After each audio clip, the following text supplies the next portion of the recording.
I recently bought this, StageRight's dynamic microphone from Monoprice.com. The first thing you notice is that it's a carbon copy of the Shure SM57 for like a third of the price. An SM57 will usually run about $100, and this was $27.99. It seems like a steal deal, and it might be a no-brainer for someone recording at home on a budget. But how does this cheaper microphone actually hold up? I decided to test it out with the first bit of Peter's 5 from his advanced snare drum book, and A213 from Cerrone's Portraits in Rhythm. I recorded myself playing each excerpt with both mics from essentially the same position above the drum. Whether or not that's the best place to mic a concert snare drum, who knows? I'm not a recording engineer, but I've seen enough drummers on YouTube to know that's kind of where it goes. I'll play each excerpt twice, but I won't tell you which mic you're listening to until you've heard both. For those nerds who want to know, I'm playing on a Pearl Philharmonic 5.5x14 maple drum with the Remo skin tone batter head and an Evans Genera 200 reso head.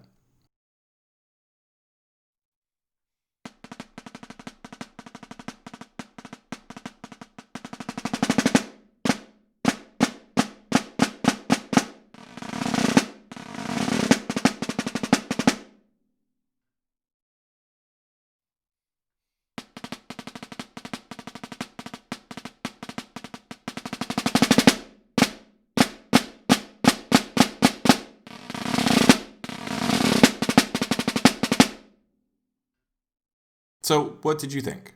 Could you tell which mic was which? To my ear, the first one sounded drier and had a little bit more of the drum sound. The second one sounded a little bit crisper and had a little bit more of the snare sound. The first mic was the SM57, which is no surprise. You can point that at anything and it'll give you an okay sound. But I gotta say, I was surprised by the Monoprice mic. It didn't sound half bad.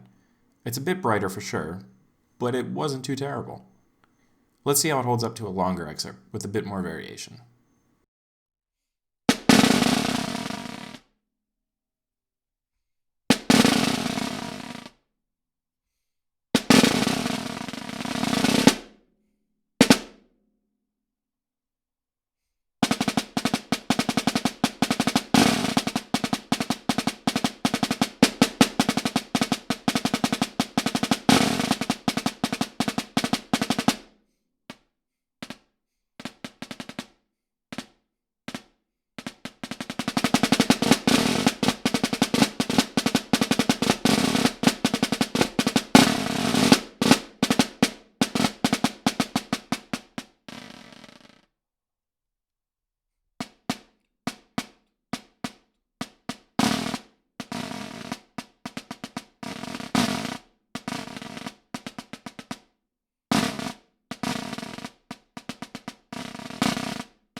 So the first mic was the Monoprice, and the second was the SM57.